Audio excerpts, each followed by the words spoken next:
Hey guys, welcome to the We Need to Calm Down podcast. I'm Devon. And I'm Joe. And this is the show where we talk about all things Taylor Swift. That's right. This is the show where two friends finally get to let their dedication to the number one artist of 2020 and probably 2021, but like hopefully a little bit less so. Taylor Swift, fly. We'll be discussing everything from song breakdowns, Taylor news, and our insane fan theories. That is right. And we are finally on to our first song breakdown of Evermore. But before we get into that, I want to talk about something because this is the last episode of 2020. That's crazy. It's insane. We started this podcast in May. So we've been doing it for about 7 months now, going on exactly 7 months. It's been a wild ride. We've been crazy happy with everything. This year as iffy, I'll say. I'll use that word. Awful? As it's been. Yeah, sure. As awful as it's been, this podcast has been a really big bright spot for me, and I'm sure you. And we've absolutely loved putting it together, and are very excited about where we're going forward. But we wanted to like kind of do a little bit of a recap of this year, and I think the only way we can do that is to just talk about our music that we've been listening to. Conveniently, yes. Let's not Spotify. recap the awful events of this year, and instead, let's talk about the wonderful music that we had consumed this year. Yeah, so luckily Spotify does a whole thing about that. They have a whole Spotify Wrapped. So me and Devin luckily both use Spotify, and we were able to capture all of what we've listened to for 2020. So we wanted to go over that and see what tickled our fancies in the year 2020. What data point do you want to start off with? The sheer number of minutes listened, or do we want to? I think I want to say that for the end. Okay. So I think we want to start with artists, work to songs, and then number of minutes listened will be the finale. Okay. So I think it's clear with the podcast that we are currently doing that our number one artist, both of ours, was Taylor Swift. Yes. However, I was in the top 0.5% of listeners. And Joe, what was your percentage? I thought it was a typo. I was in the top 0.5%. No, 0.05. 0.05, you're right. Yeah, 0.05%. Top 0.05%. That's insane.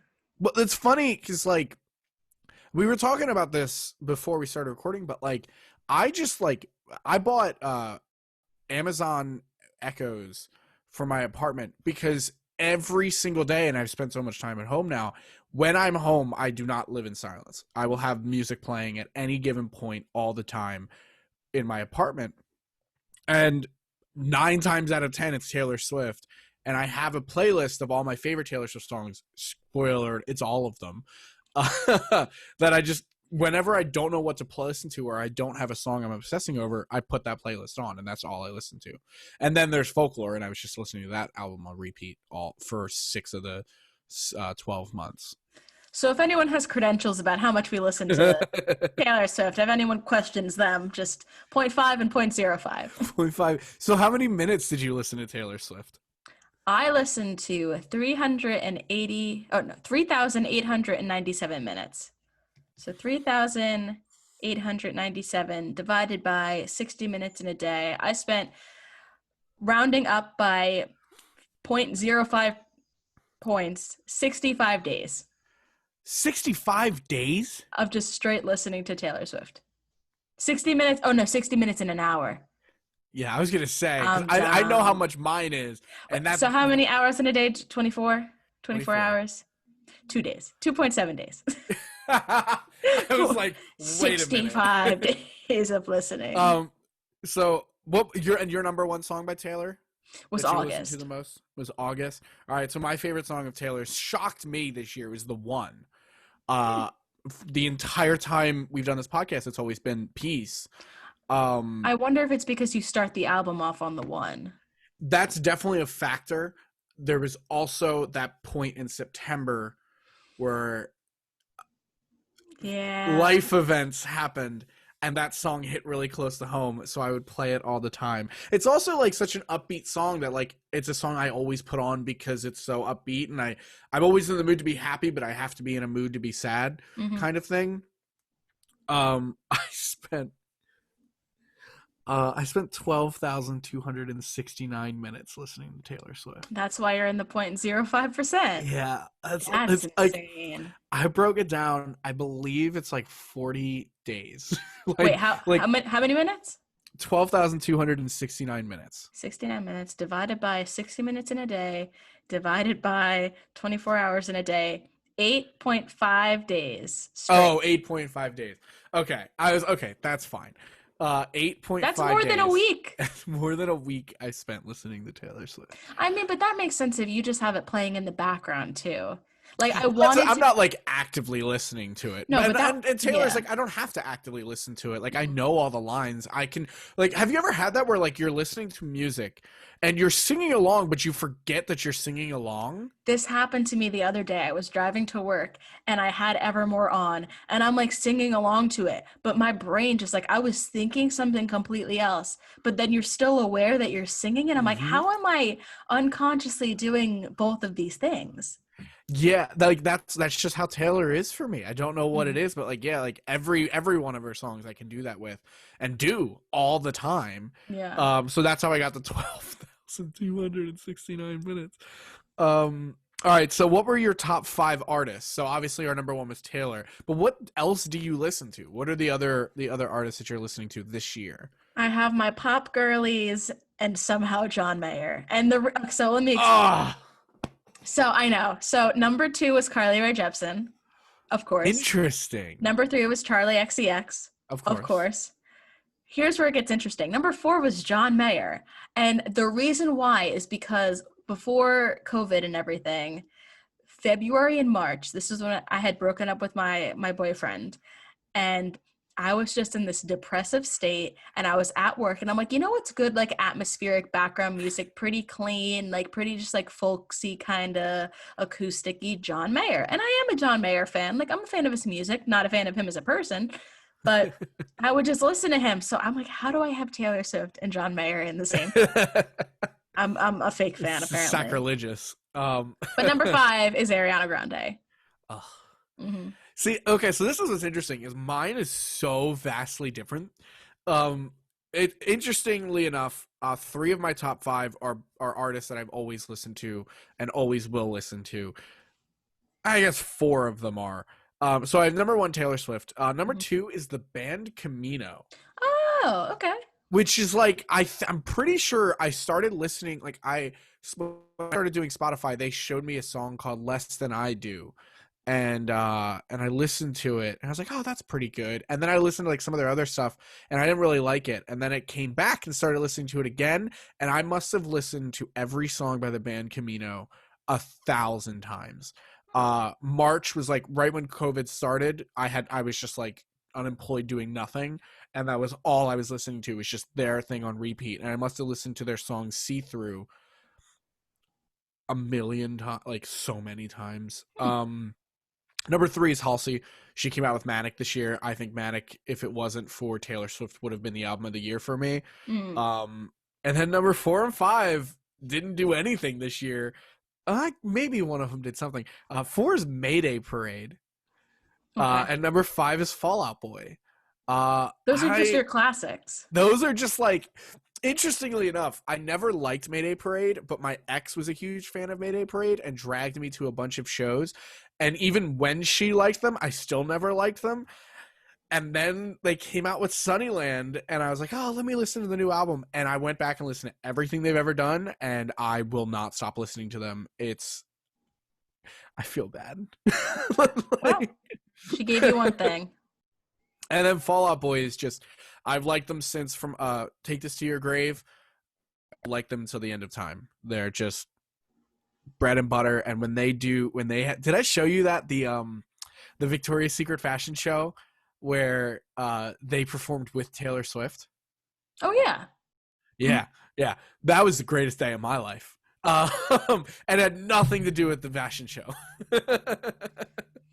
Like, get these girls out of here. I just want to see this Yeah, performance. I just want to see Joe and Taylor singing and everything. Oh my gosh. All right. So those were our top artists, how much time we spent listening. Um Instead of doing top 5, I want to see this because this is really interesting. Our top 10 songs. So,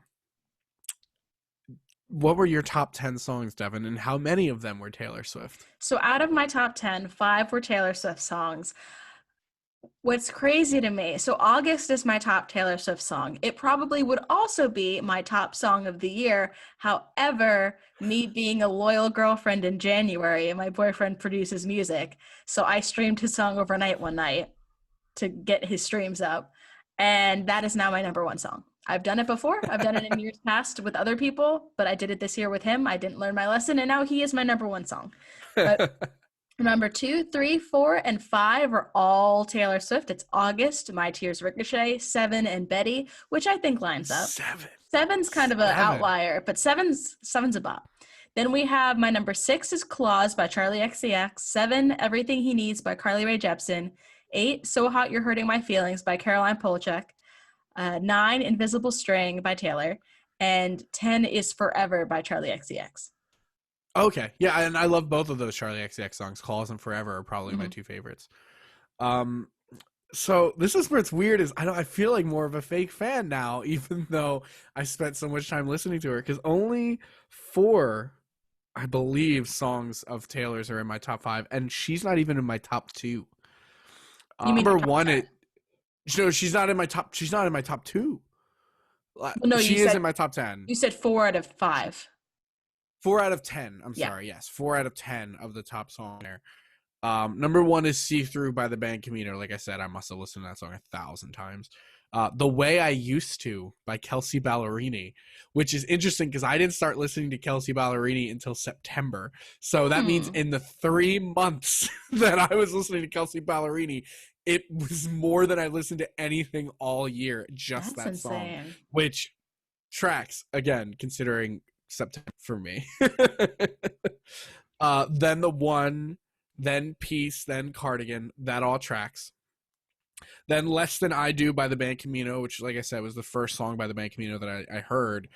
And then Mayday Parade, if you wanted a song written about you, you should have just asked, which is one of those songs that I never listened to before, randomly discovered when I went back and started listening to them. And then number, I don't even know what number this is. 1, 2, 3, 4, 5, 6, 7, 8 is I Think I'm Okay by Machine Gun Kelly and Youngblood. So all over the place. Then Exile, and then I Hate Everybody by Halsey. I feel like your general theme for your top 10 is I'm upset. Well, that's the general theme of my whole life. I'm not okay right now. No, that's all very sad. The next one is Crying Over You, then Me and Your Ghost, Betty, You Should Be Sad. Like, they're just all so depressing. That's saying something, Joe. All right, so Hand Crushed by Mallet, Illicit Affairs, Forget Me Too, Hard to Forget. This is great, guys. I'm learning a lot about myself. So what was your top genre? Pop. Okay, so was mine. So how many total minutes did you listen? I think all of my genres were variations of pop. It was like pop, country pop, pop punk. Like that was basically everything. I'm trying to think where the last what am I looking for? Your minutes listened total. Should be the last thing. You go first. Go first. Because mine is going to be less. Mine is 34,229. Okay, that's not that bad. I thought it was going to be much worse. Mine is 62,786. So like half. Which about and that's what I was going to say. It's about more than half you have of me. And I believe that equates to about 40 days. I spent listening because that was the number I got that from, was the 40 days. I knew it was 40 days of listening to something. I guess I thought it was Taylor Swift. Let's go for 40 for 2021. I'll go for 62 hours, 62,000 minutes of Taylor Swift. I mean, I'm getting close. I don't think I've listened to much non-Taylor Swift over the last month. Mm-hmm. since Evermore came out. So, speaking of Evermore, is there anything you want to say about Spotify Wrapped before we go No. into? Okay, sweet. So this week we are breaking down our first song breakdown of Evermore, Willow, the first track, the first single. I say first, like there might be a second. Anything goes with Taylor at this point. Mm-hmm. And Devon, can you tell me a little bit about Willow?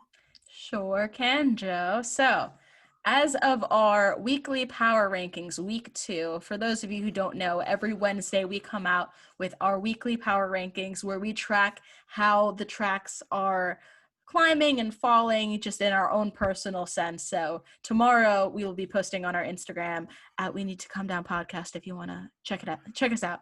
Drop us a follow. Anyways, so as of week 2, Joe, you ranked this song 9 and I ranked it 8, which I think is pretty standard. I think we both think it's a good song, great song, very boppy, very catchy, but I think we just have other favorites that top it.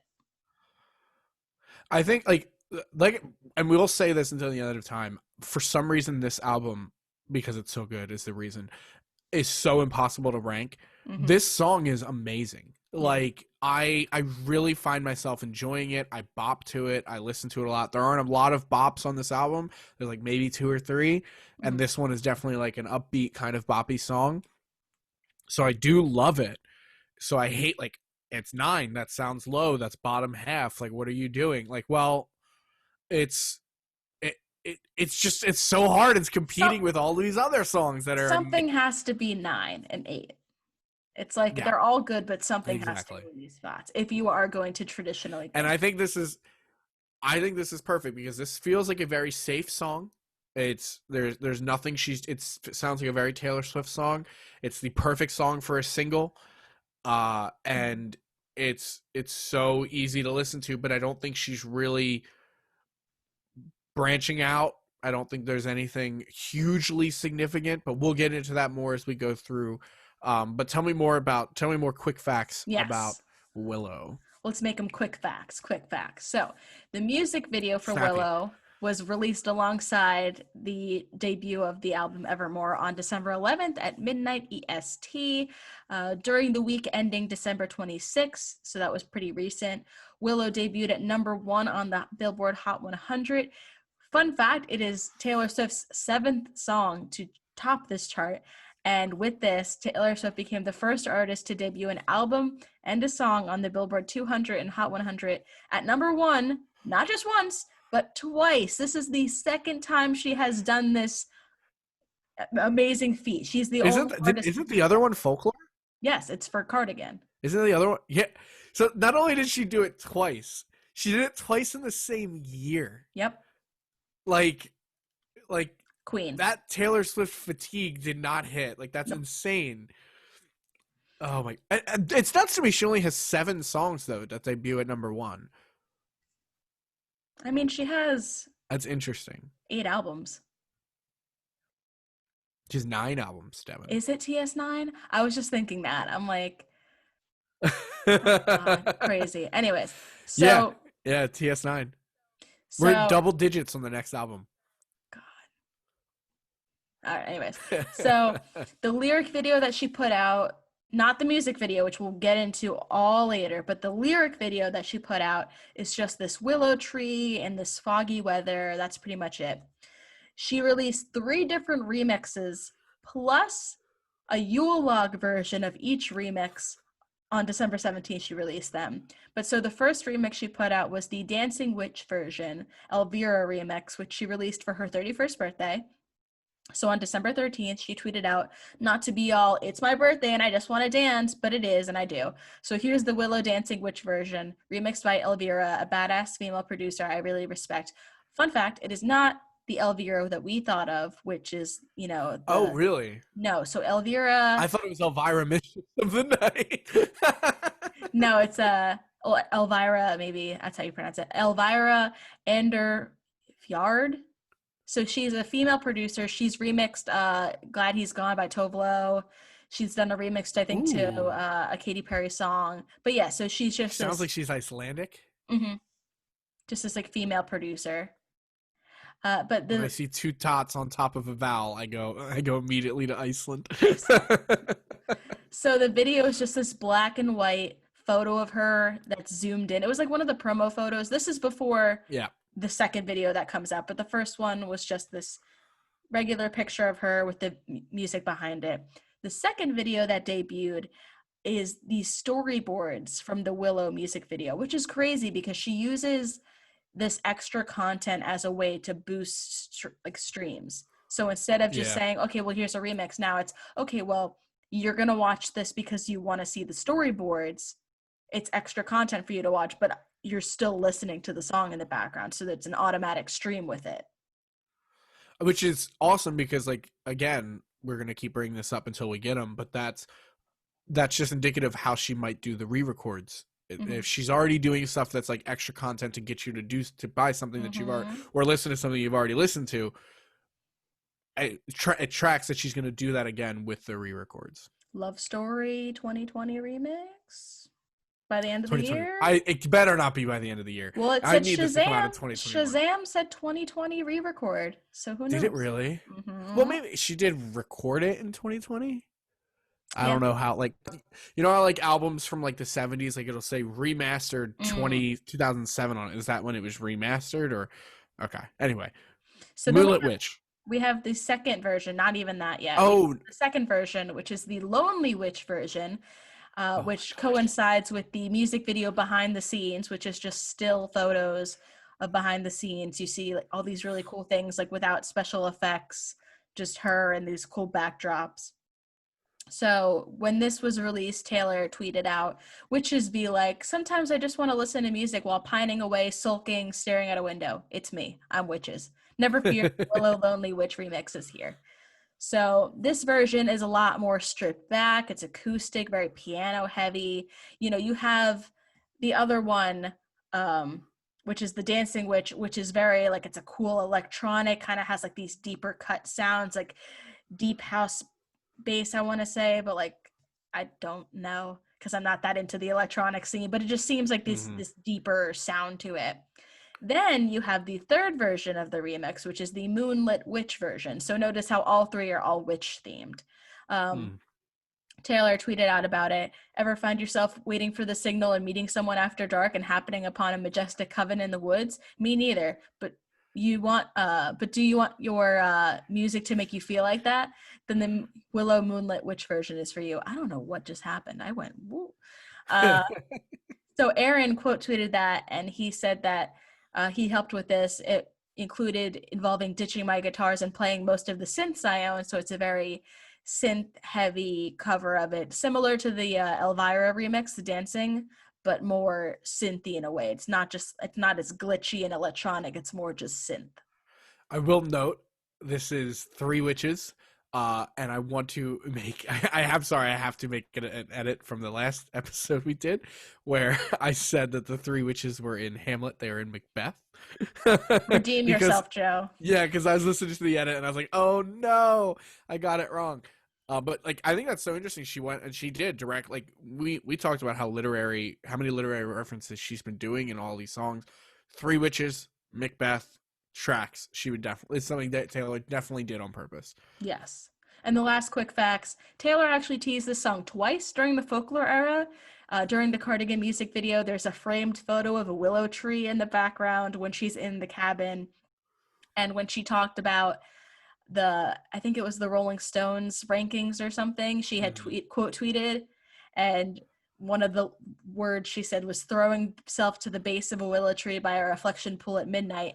And what we didn't realize, I don't know how we were that dumb, Joe. It wasn't a lyric. We thought maybe it's going to be a lyric. No, the base of a willow tree by a reflection pool was the lake in the music video, which debuted at midnight. We are dumb. We are clowns. Call the circus off. That's what we are. What's interesting too, did you see that photo going around of I think it was like Speak Now era Taylor, where there was like a Willow Street sign in the background? People are like, Taylor's been forecasting this since Mean. Yeah. Mm-hmm. I don't buy for a second that was her. That was not a plan. That was just a happy coincidence. I can't imagine Taylor had No. Yeah. That is a happy coincidence. However, we will eventually get into it when we get to track 13, hopefully before she drops another album. With Oh my Marjorie, gosh. I love the fact that she is dressed like Marjorie in the Wildest Dreams music video, and no one really thought about it until now. That's interesting. Well, that I can see being a thing. Yeah, The because she was just just like this random old-timey set actress. decoration. Yeah. Yeah. And Mm-hmm. of course she's gonna draw from her real life grandmother. Having a random set decoration be Yeah, no. Willow freaking not even like 10 years ago? No. That's No, just get out of fans here. being insane, and they're like, it's all connected. And most of the time it is, but then there's some times where Most we of the time it is. tend to extend a little bit. Sometimes you make an error and forget to take Woodvale off of your album. He's like, guys, we need a new name. All right. All right, let's go into some context around this album, or around this song rather. So Aaron originally you wrote this one. Aaron originally wrote this song as Westerly. Yes. What? So he had written the song kind of inspired by folklore and the Last Great American Dynasty. He was really inspired by this album. He says that he just kind of writes songs based on his friends and the projects they do. And Westerly was the area where the house is in. And literally an hour later, after sending it to Taylor, she sends it back and it's Willow. That's so interesting because this sounds like a Taylor song to me. Mm-hmm. Like, it sounds like a Taylor Swift like fingerprint from the beginning to the end. I don't hear Aaron as much in this song as I think I would, but okay. Yeah. Okay. But so the song was co-written with Aaron, produced by him as well. Let's see. Do you want to go on this part? Yeah, so Taylor said during an interview for the Apple Music Awards in 2020 that she purposefully chose Willow as a starting track for Evermore because she felt the music that Aaron Dessner had written felt witchy and magical, and that it was such a great vibe to set for the album. And she's right, like this is the most witchy, we're still in the jungle, or not jungle, woods, feeling track. The music video really encapsulates it too, but like you don't even need the music video, you still feel it. Yeah. And then during the YouTube premiere, Taylor Swift said of Willow, Willow is about intrigue, desire, and the complexity that goes into wanting someone. I think it sounds like casting a spell to make someone fall in love with you, an oddly specific visual. I can't get over how much into witchcraft Taylor Swift has gotten with this She's album. an astrology girl now, witchy. She has her crystals. She has crystals. Yeah. What's so funny too, I mean, it's insane. To quickly touch on it, not for too long, but the fact that this is the opening track, and we talked about it, it doesn't sound like a traditional opening track. Like it's not setting up a new era. It's just plopping you right down back to where you were, which I think the music video also does a fantastic job of doing. It definitely, like, it makes it feel like this is not, like, the one is an intro. It's, you're starting something new. It's ready for it. It's an intro. You're starting something new. Welcome to New York. It has so many stopper. Like this is the new era. You are getting something new. State of Grace. I'm blanking on Reputation. No, Reputation is ready for it. What's Lovers? Lovers was. I think because we the did other a one that breakdown sounds like too. I think he knows. Oh my God. And I'm doing the exact same thing where I was thinking I think he knows. I forgot that you existed. Yes. You're fake fans. But still. We are fake fans. But still, like, yeah, like all of these albums had like a clear, this is the start of something new. And this album is just, the only thing that's interesting about it, I talked about it a lot, is that this album isn't, or this song rather, isn't an end song. That's the only that makes it a beginning song. Every other song in this album, and she's mentioned in that interview, is a song about endings, and this is the only song that really isn't, which makes it the perfect opener. Yes. All right, I have. So I'm gonna hijack for 5 minutes. So we're gonna give a quick literature lesson because I am a wannabe English major. So I want to talk about willows, the Lamborghini of the water trees. The willow tree. So I did like some research into like the symbology. Symbology, is that the right word? Symbolism. think they're both words. Uh, but I'm gonna go with symbolism. The symbolism of the willow tree, because Taylor would not just throw something like a willow into something without having researched it and knowing what it's about. Um, so the one thing that I found that was the most relevant, I felt, was the symbolism of a willow tree being known as a survivor, and the fact that it is easily rooted from cuttings and can grow from a single branch stuck in the ground, which lends itself to how common it is throughout the world. For some reason, I'm a nerd, and I keep thinking of like Wolverine being able to regenerate from like anything. I don't know why, but like being able to just grow from a single branch in the ground is insane. Shows a lot of survivability. But in terms of Taylor, TM, this is such an important thing to point out, because especially as the first song on the record, because we discussed previously, like I just said, this is the only song not about endings. This song is a continuation, but every other song on this album is an ending. And I love the idea that all of these endings are branches off of a willow tree. And no matter Mm. how bad that ending was, even if it was just one lowly branch, a new beginning forms. And we also kind of get that as we get closer to the end of the album too. With Cowboy Like Me, we talked about when we talked about the ending, like the endings of that song is Cowboy Like Me is ending with a guy who's just ending his womanizer. I would say womanizer, but like just Player player ways. ways, but beginning a new thing in a relationship. Evermore itself is ending the journey through the woods and actually getting into the cabin. So like these branches feels like our every song starting and like ending and starting a new. And I never knew that about willow trees. I think that's awesome. Willow, like me and Devon said, willows are like our favorite trees. We have cool little Mhm. willow backgrounds. um so I did a little more research. In European folklore, people believed that the wind in the willow leaves were the elves who whispered and talked amongst themselves. Life was a willow and it bent right to your wind. I think that's, I don't know how like much really ties, but I do think it's really interesting specifically because the idea of little elves who whispered and talked amongst themselves is huge with how Taylor views herself in the media, and the media being these people that just like sit around and talk about her. So I think that's an interesting thing. And life is a willow and it bent right to your wind. Taylor being a willow and bending straight to like all of these people that are just throwing out gossip about her and all this stuff is huge. But finally, like we said, the willow is known throughout various folk stories as a symbol of adaptability and survival. As mentioned before, not only can it survive, but it also thrives through heavy storms, strong winds, and can be bent through outrageous poses without snapping. And it is very rare that the branches of a willow break, but if they do, they grow again.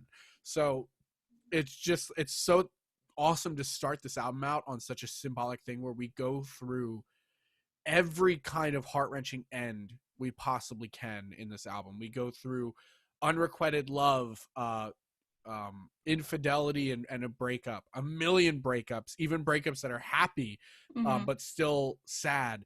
Like every kind of end in the world we go through, but it's also it's great to start off this album with under the sentiment that even if something ends, even if it breaks, it will grow again. And I think that's one of the coolest things to come out of this song. 100%. That's so beautiful.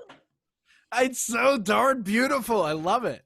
So, we are going to go into the lyrics that jumped out to us. A lot of these lyrics, Joe and I pointed this out, like, you really have to look into the lyrics and sit down with the lyrics and English major those lyrics where you try to find the symbolism and everything. Because on first listen, you're just kind of bopping along. If you're not really listening to the lyrics, it's very easy to get lost in just the symbolism behind all these things. And the references and the literary references and just everything is so intentional.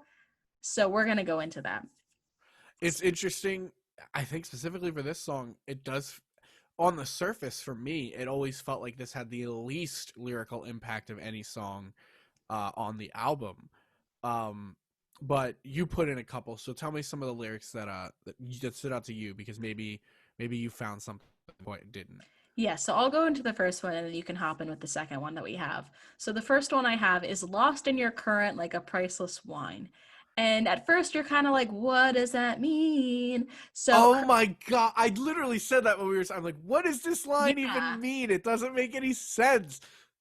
So currant is a type of wine.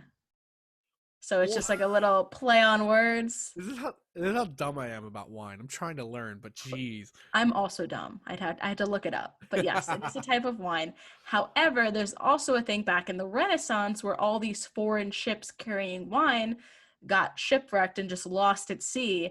So there could be just a bottle of wine aging at the bottom of the ocean. So lost in your current, rough waters, like a priceless wine, this priceless aged wine.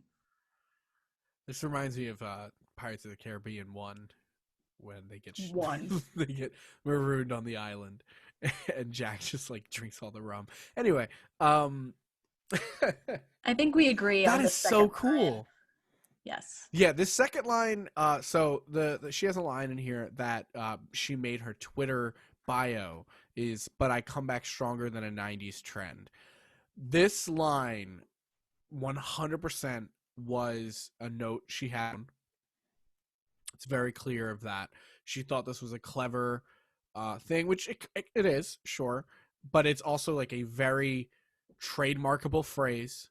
It's a very checkmark, like we said in our last episode. Checklist. Mm-hmm. She would go down the checklist of every album of things she needed to have. This just reeks of that. We are not huge fans of it. Here's the crazy thing. So if this line was in a different song, I would like it. But for some reason, I feel like this line just kind of comes out of nowhere. And I'm just like I want to If like this the was lyric, in, but I think in another song it would be better placed. it definitely, like, that's what I said. Like Mm-hmm. it feels like she had this in a note on her phone as like a line I want to use there, and she found a lyric that rhymed with trend, and she was like, okay, I think it fits in here. If this lyric was on Lover, I think I would a lot better. Yes. It just feels so out of place in this It's like song you're and talking about album. witchcraft and this literary patterns and things like this, and then but I come back stronger than a 90s trend. Like it seems too tongue in cheek for this mood. Yeah, But yes. it. Yeah, it's just not what we're about. I made a quick note. Wreck my plans. That's my man. Mm-hmm. I like this line, but it also reminds me of August. Cancel plans just in case you called. One of the things that I noticed going through these lyrics, and I'm sure we'll notice more of. I'm sure I missed some too. Are just like how many tiny little things reference folklore. Mm-hmm. Wreck My Plans, Cancel Plans, and Call. There's a couple more on this album. I haven't looked at, like I said, I haven't spent a lot of time just pouring over the lyrics yet because I wanted to wait for these song breakdowns to do it. So I'm excited to see, now that I've seen a couple from here that reference folklore, I'm excited to see where I missed other songs that do it too.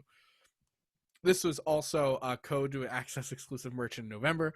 So she has been promoting this song secretly for a month. Of course she has.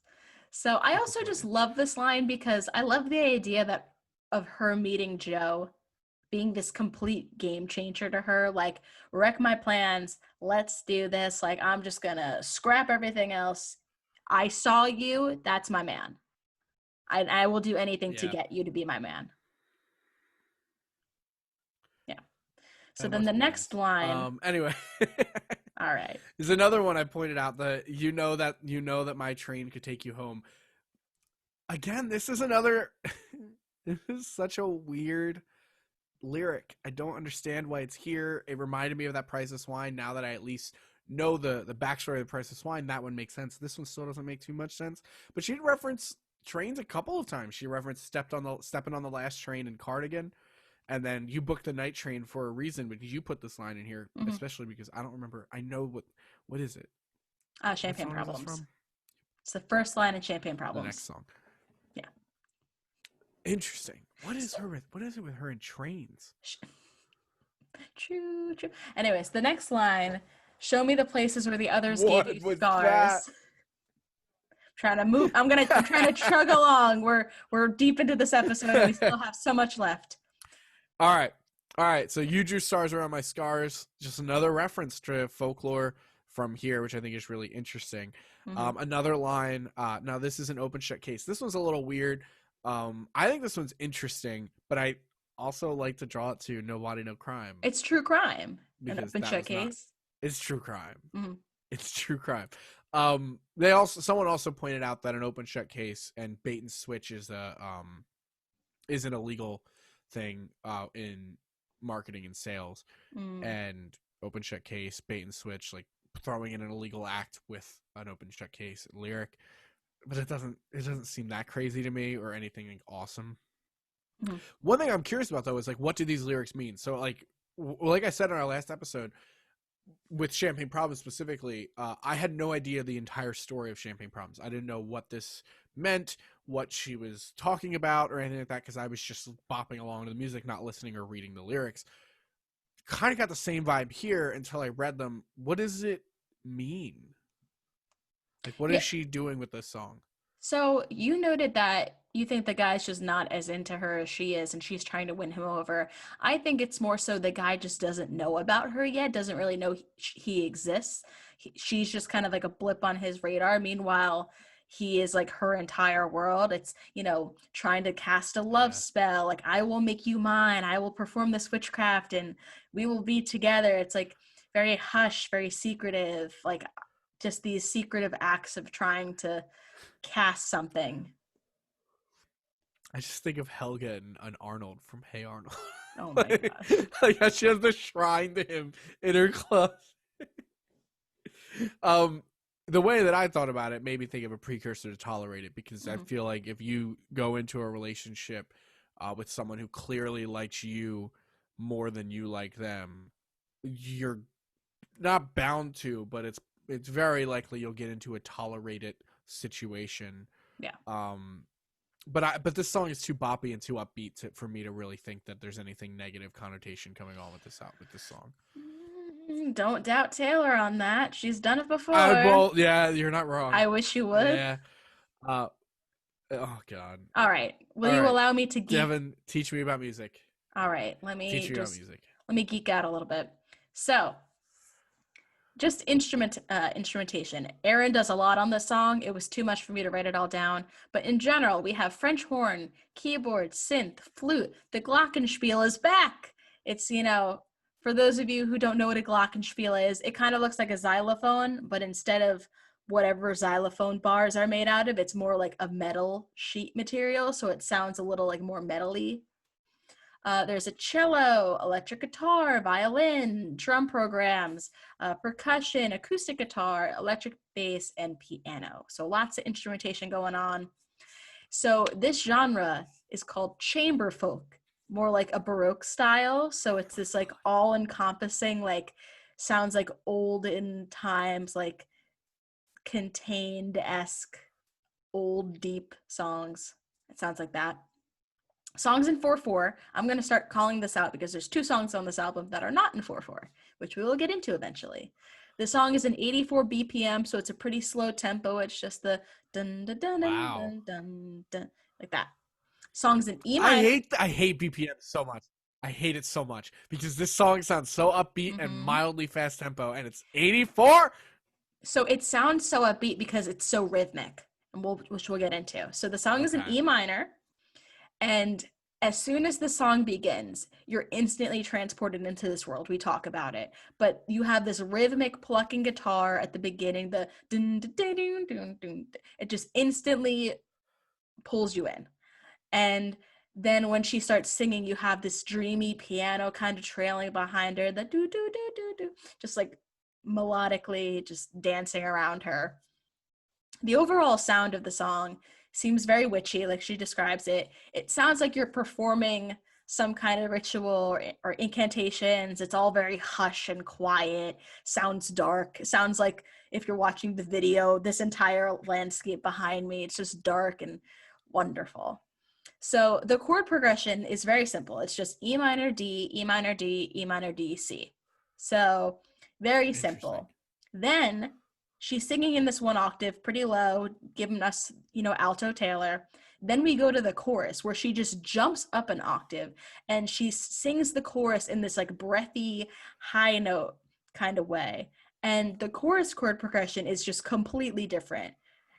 So she's adding in G and A minor, which we have not seen in the song before. So that's why it seems so different.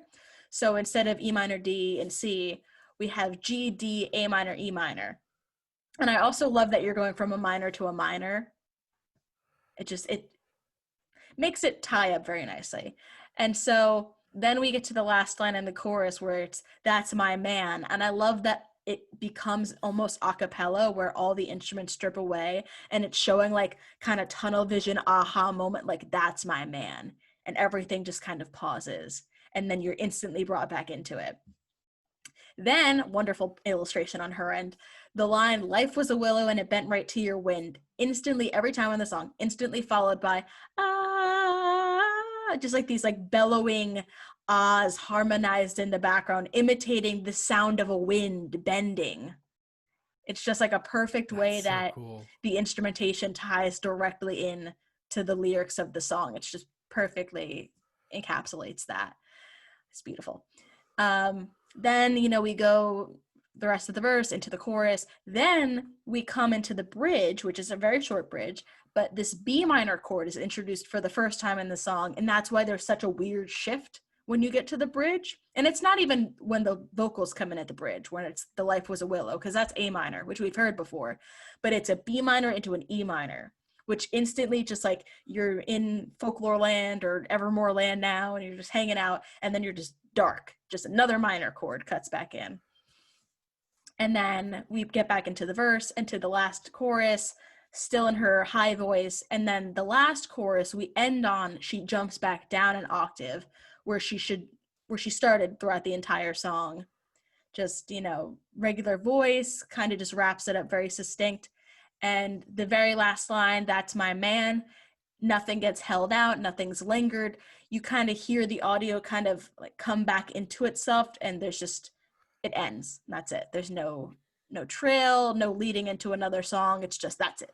Now you're in Evermore. Let's go. I love that. I think the one thing that like is my favorite part of the song that you didn't mention, is I just love the way that she sings hollow and follow. Like Just that the is my runs that favorite she part of the does. song. Just the run that she does in between that is so captivating to me. It sounds like I'm obsessed with it. you're under a spell. It really does. It just sounds like like just That's hands down my favorite part of this whole song. Hands down. yes. All right. So there was also a music video that dropped at midnight on the night of the album's release, just like with Cardigan. If you would allow me to geek out about the Devon, crew. go for it. I love giving people credit because industry, woo, we're all dying right now. So let's give credit. So self-directed by the queen herself. This is her third directorial feature, I guess you would call it. The video visual effects were by Grant Miller. I didn't really find anything about Grant Miller. Maybe I forgot to look him up, which my fault. And then David Lebensfield, he also, no, I lied. So Grant and David both did Cardigan and the Man. They were both credited as the special effects on that. The video set designer, which they had to do over Zoom. Please remember this. So they were like designing sets and talking about it over Zoom. Crazy. That was Fernando Rena and Ethan Tobman, also from Cardigan and the Man. The video editor was Chancellor Haynes, who did Cardigan, the Man, and Thunder by Imagine Dragons. Fun fact. Then we have the video executive producer, Rebecca Skinner, who also worked on Cardigan and the Man. Video producer was Jill Harden, Cardigan, the Man, and another Thunder by Imagine Dragons. She's just plucking them out from there. The first AD was Ev Solomon, who also worked on Body by Meg, the Body Yaddy Yaddy Yaddy song, and then just a random Chris Brown song. And then Joe Osborne, which sounds familiar because he also worked on Cardigan and the Man. And the cinematographer for this was Rodrigo Prieto, which did a whole interview. He did one with Rolling Stones, but he also worked on Cardigan. Fun fact, they filmed November 7th, which was the same day the election results were called. everyone had their phone taken away because of, privacy and making sure that nothing got leaked. No one even knew what they were filming for. No one knew this was going to be an entirely new album. So Taylor and Rodrigo were the only people with their phones, but Rodrigo used it sparingly. So Taylor found out the news because someone texted her and shared this like historic moment with everyone on set, which I think is so interesting. That's wild. Mm-hmm. So one of the other big things about this was she did tease this she did a YouTube question and answer before the music video went live, and in it she teased that we know when we might recognize the co-star in the video, who is, I don't want to try to pronounce his name because I'm gonna get it. Taeyok Lee. Taeyok Lee. Yeah. Taeyok Lee, who was one of Swift's dancers during her Red Tour back in 2013, which is insane. Which it was one of his first ever dance roles. I don't remember. I didn't see the Red Tour, unfortunately. If I could turn back time, but he's awesome in this video. He does a really great job, though. I don't care for any of the costume design in this video. I'm going to fight you because we see Taylor in an almost wedding dress, and that's all I want. Sure. And also, I am going to fight you on that because when they're at the end and they're just like dressed up in those robes that give me Reputation vibes and they look like they're in a cult, how do you not just want to like put a robe on? That's the only part I'm okay with. Mm-hmm. The 1920s style, like, or not even 20s, the 1850s style, like at the end where she's like has like that like it. I'm not a fan of that. That's not my style.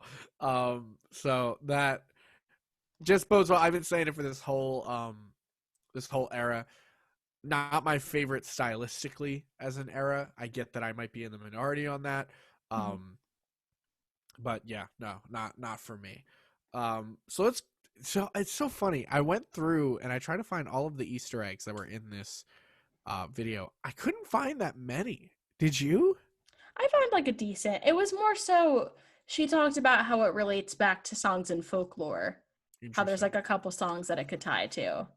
All right, so we do begin where Cardigan ends, which is a direct link to folklore, which is really interesting. I love how they picked that up. It felt like we're still in that world. The invisible string is still there. You noted, I think I've seen this film before.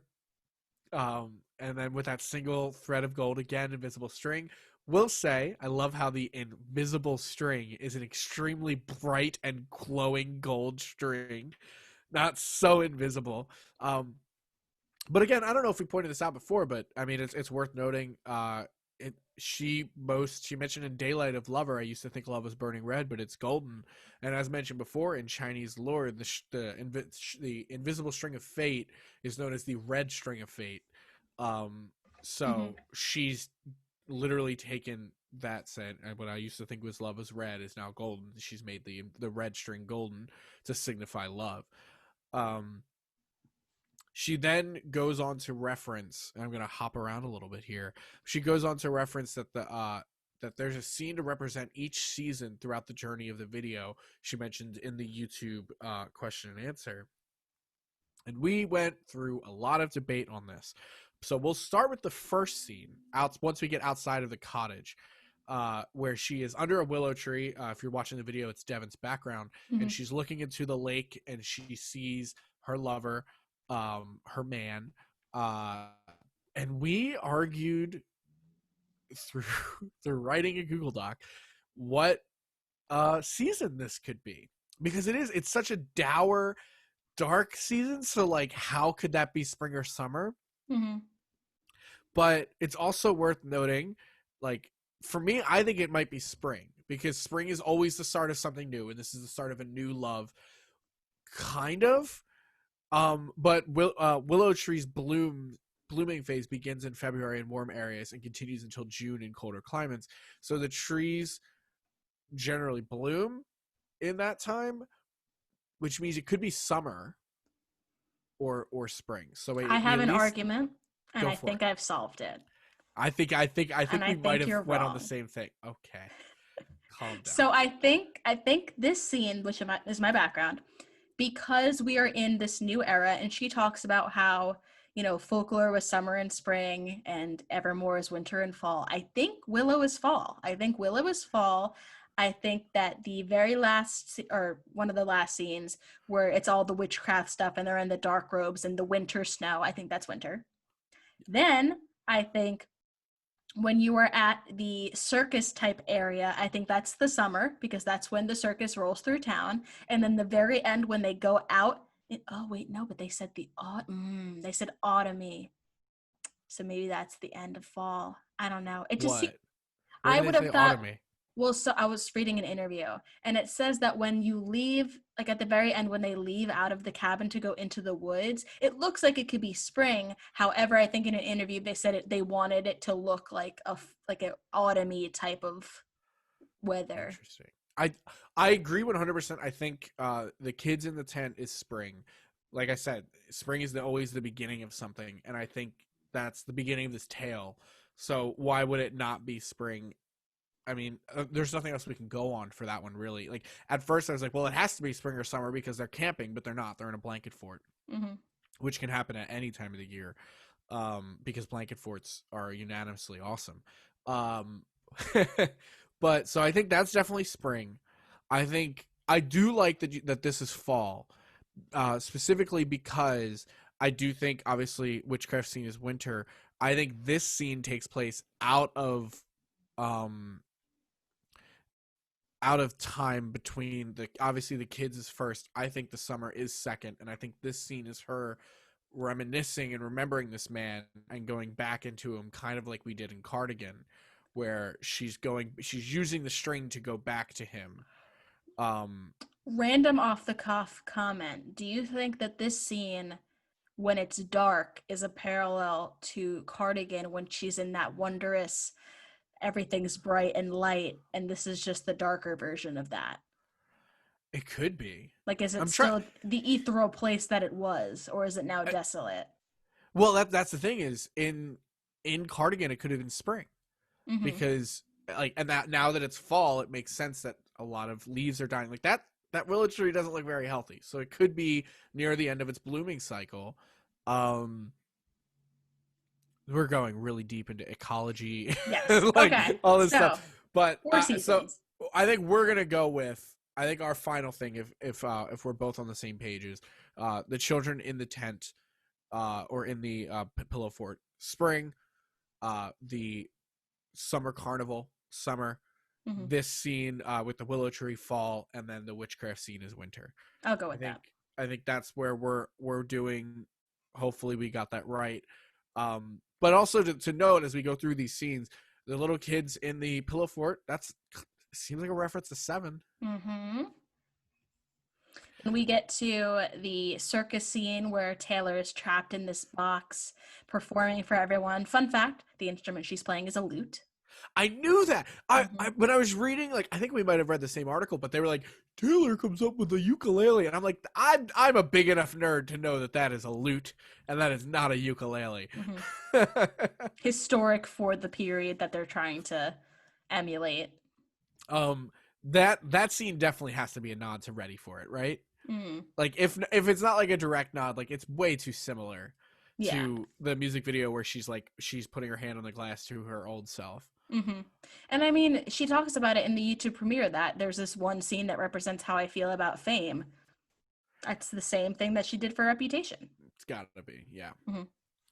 So you also pointed out this also could be a Mirrorball reference Oh since yeah. they're in the circus tent, still trying to make you laugh, still trying to get you look at me.